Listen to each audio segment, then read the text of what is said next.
O esfriamento no mercado colorado se deu a outras prioridades determinadas pelo Conselho de Gestão e pelo Departamento de Futebol, que agora já estão resolvidas, podendo o Inter focar de novo na contratação de alguns jogadores para o seu plantel.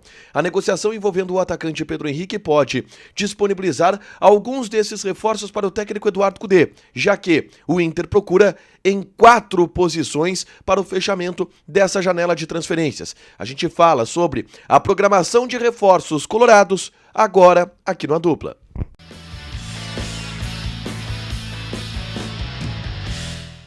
Tudo bem, gente? Obrigado pela participação aqui. Não esquece de deixar teu like, te inscrever, de ativar as notificações. Bora falar do Internacional aqui no A Dupla e nesse vídeo eu quero falar um pouquinho sobre o organograma colorado para contratações. Até o final dessa janela de transferências, que termina em 7 de março. E até lá o Inter tem um deadline para executar todas essas contratações. E o Inter tem 4 delas em seu radar. 4 necessidades para contratar até o fim dessa janela. Eu falo sobre essas necessidades e também falo porque o Inter agora estará focando um pouco mais nessa janela, tá? Vamos lá. Desde o anúncio de Borré, e o Inter engatou uma sequência de anúncios, foi o Robert Renan, foi o Ivan, foi o Lucas Alário, foi o Johan, foi o Borré. Desde o anúncio do Borré, o Inter não anunciou mais nenhum reforço. E a grande verdade é que o Inter diminuiu um pouco o ritmo na janela. O entendimento, e isso foi colocado pelo Eduardo Cudê sempre nas entrevistas, é que o Inter precisava antecipar o mercado para garantir uma base importante. E esta base já está garantida. O Inter já tem o seu time titular, o Inter já tem boa parte dos reservas e precisa agora de contratações menos emergenciais ou menos protagonistas, aqueles caras para compor grupo. E são 4 os reforços dessas situações que o Inter procura. Um nem tanto, mas 3 com certeza para compor grupo. E a partir disso, o Inter conseguiu dar uma esfriada. Bom, já contratamos quem tínhamos que contratar, com os anúncios do Johan, do Borré, do Alário, do Ivan e do Robert Renan, e pôde focar em outras coisas. O Inter nessas últimas semanas esteve envolvido na negociação do Thiago Maia, que ainda não terminou, é bom que se diga, envolvido na negociação com o Borré, para trazer o jogador de maneira antecipada para Porto Alegre, e esteve envolvido na reformulação do departamento de futebol, com a demissão do Gustavo Grossi, a saída do David Bandeira, a chegada do Jorge Andrade e a contratação do Jorge Andrade junto ao Sport Recife, a remodelação do departamento de futebol nesse novo organograma que a gente trouxe. Terão 3 diretores de futebol, o Magrão, o Felipe Telegrave e também o Jorge Andrade, cada um com suas respectivas funções.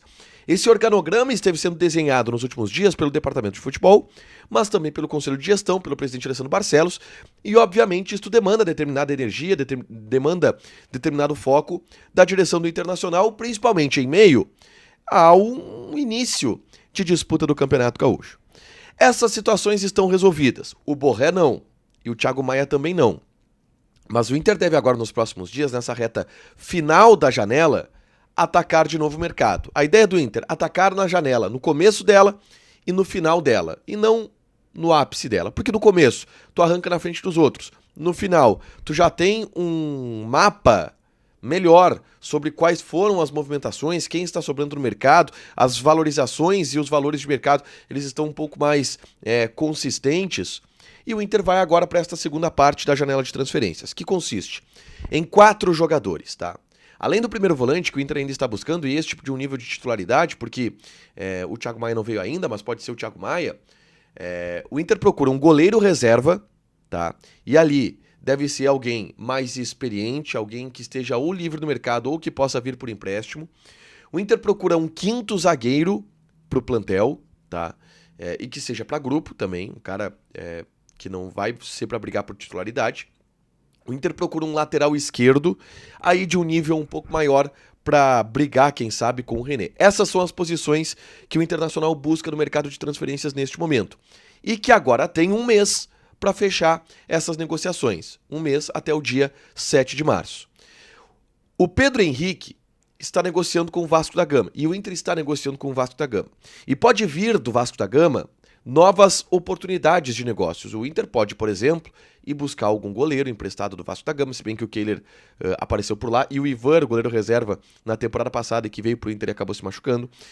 O Inter pode buscar um zagueiro para grupo no plantel do Vasco, um lateral esquerdo, quem sabe, Lucas Piton, por exemplo, do Vasco. um nome, tá? Numa troca pelo Pedro Henrique, já que o Pedro Henrique é um jogador valorizado e que o técnico do Vasco pediu. Então, nomes para compor grupo, o Vasco é capaz de ceder. E o Inter pode, através dessas trocas, conseguir economizar alguma situação e fazer uma negociação e trazer um jogador para compor grupo, que é o que o Inter está procurando. 3 jogadores para compor grupo, e o primeiro volante eu nem vou colocar nessa linha, tá? Mas as próximas semanas serão de ataque ao mercado, porque o Inter agora tem um mês para fechar essas negociações e para fechar o seu grupo, que tem essas demandas. São necessidades, não emergências, de acordo com o Cudê, mas são necessidades que o Inter vai ter que correr atrás a partir de agora, com estas outras situações definidas no departamento de futebol. Deixa teu like, te inscreve, ativa as notificações, que vai ter mais conteúdo aqui no canal. Beijo!